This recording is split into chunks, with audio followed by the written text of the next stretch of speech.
Friends നമസ്കാരം. Sunday city സെൽമയിലേക്ക് നിങ്ങൾക്ക് ഏവർക്കും സ്വാഗതം. നമ്മൾ ഇന്നിവിടെ വളരെ എളുപ്പത്തിൽ തയ്യാറാക്കാൻ പറ്റിയ ബീട്രൂട്ട് മെഴുക്കുവരട്ടിയാണ് ഉണ്ടാക്കുന്നത്. ഇതിലേക്ക് വേണ്ട ചേരുവകൾ എന്തൊക്കെയെന്ന് നമുക്ക് നോക്കാം. ബീട്രൂട്ട് ചെറിയ ചെറിയ ക്യൂബുകളായിട്ട് കട്ട് ചെയ്തത് 2 വലുത്, ചെറിയ ഉള്ളി ചതച്ചത് 10 എണ്ണം, വെളുത്തുള്ളി ചതച്ചത് 1 ടേബിൾ സ്പൂൺ, വറ്റൽമുളക് ചതച്ചത് 1/2 ടേബിൾ സ്പൂൺ, മഞ്ഞൾപ്പൊടി 1/4 ടീസ്പൂൺ, കാശ്മീരി മുളക് പൊടി 1/2 ടീസ്പൂൺ, പച്ചമുളക് 2ആയിട്ട് പിളർന്നത് 2 എണ്ണം, കറിവേപ്പില 2 തണ്ട്, ഉപ്പ് ആവശ്യത്തിന്, വെളിച്ചെണ്ണ 1 ടേബിൾ സ്പൂൺ, വെള്ളം 1/2 കപ്പ്.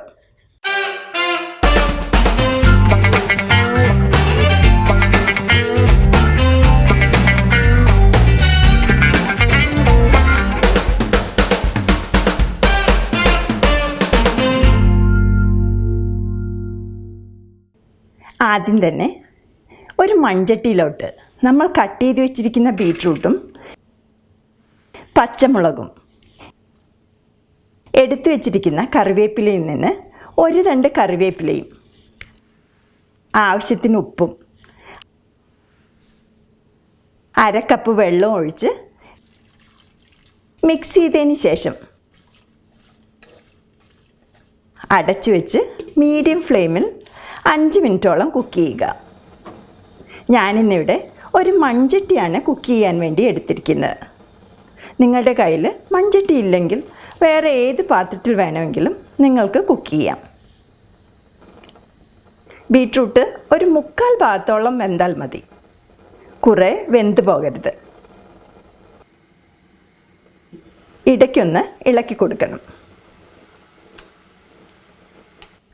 ഇപ്പോൾ 5 മിനിറ്റ് ആയിട്ടുണ്ട്. ഇനി നമുക്ക് ഫ്ലെയിം ഓഫ് ചെയ്ത് ബീട്രൂട്ട് സ്റ്റൗവിൽ നിന്നും മാറ്റി വയ്ക്കാം. ഇനി നമുക്കിത് ഉലർത്തിയെടുക്കാം. ഇതിനു വേണ്ടി വേറൊരു പാത്രത്തിലോട്ട് എടുത്തു വച്ചിരിക്കുന്ന 1 ടേബിൾ സ്പൂൺ വെളിച്ചെണ്ണ ഒഴിച്ച് ചൂടായി കഴിയുമ്പോൾ ഇതിലോട്ട് നമ്മൾ ചതച്ചു വച്ചിരിക്കുന്ന ചെറിയ ഉള്ളി,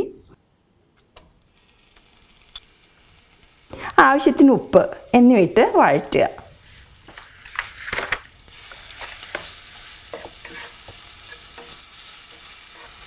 ഈ ഉള്ളി ഒന്ന് വാടിക്കഴിയുമ്പോൾ നമ്മൾ ചതച്ചു വെച്ചിരിക്കുന്ന വെളുത്തുള്ളി, ബാക്കിയുള്ള 1 തണ്ട് കറിവേപ്പില എന്നിവയിട്ട് നന്നായിട്ട് വഴറ്റുക.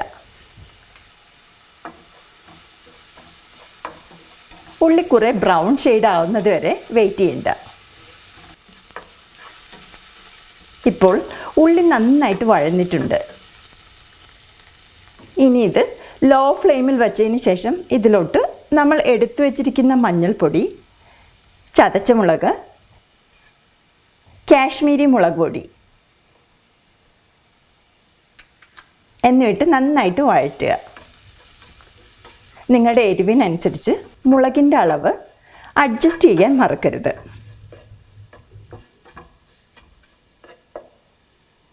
ഇനി ഇതിലോട്ട് നമ്മൾ വേവിച്ച് വെച്ചിരിക്കുന്ന ബീട്രൂട്ട് ഇട്ട് ഇതുപോലെ 3 മിനിറ്റോളം മീഡിയം ടു ലോ ഫ്ലെയിമിൽ വച്ച് വഴറ്റിയെടുക്കുക. കൈയെടുക്കാതെ ഇതുപോലെ വഴറ്റിക്കൊണ്ടിരിക്കണം. ഇപ്പോൾ മസാല എല്ലാം ബീട്രൂട്ടിൽ നന്നായിട്ട് കോട്ട് ചെയ്തിട്ടുണ്ട്. ഇനി നമുക്ക് ഫ്ലെയിം ഓഫ് ചെയ്യാം. നമ്മുടെ വളരെ പെട്ടെന്ന് തയ്യാറാക്കാൻ പറ്റിയ ഹെൽത്തി ആയിട്ടുള്ള അടിപൊളി ബീട്രൂട്ട് മെഴുക്കുവരട്ടി റെഡി ആയിട്ടുണ്ട്. ഇതൊരു സെർവിങ് ഡിഷിലോട്ട് മാറ്റി ചൂടോടുകൂടി തന്നെ സെർവ് ചെയ്യുക. നമ്മുടെ വളരെ സ്വാദിഷ്ടമായ ബീട്രൂട്ട് മെഴുക്കുവരട്ടി റെഡി ആയിട്ടുണ്ട്. നിങ്ങളിത് തീർച്ചയായിട്ടും ട്രൈ ചെയ്ത് നോക്കുക. നിങ്ങൾക്ക് ഈ റെസിപ്പി ഇഷ്ടപ്പെട്ടെങ്കിൽ പ്ലീസ് ഷെയർ ആൻഡ് സബ്സ്ക്രൈബ്. അടുത്തൊരു അടിപൊളി റെസിപ്പിയുമായിട്ട് വീണ്ടും കാണുന്നത് വരെ നിങ്ങൾക്കെല്ലാവർക്കും എൻ്റെ നന്ദി, നമസ്കാരം. ബൈ.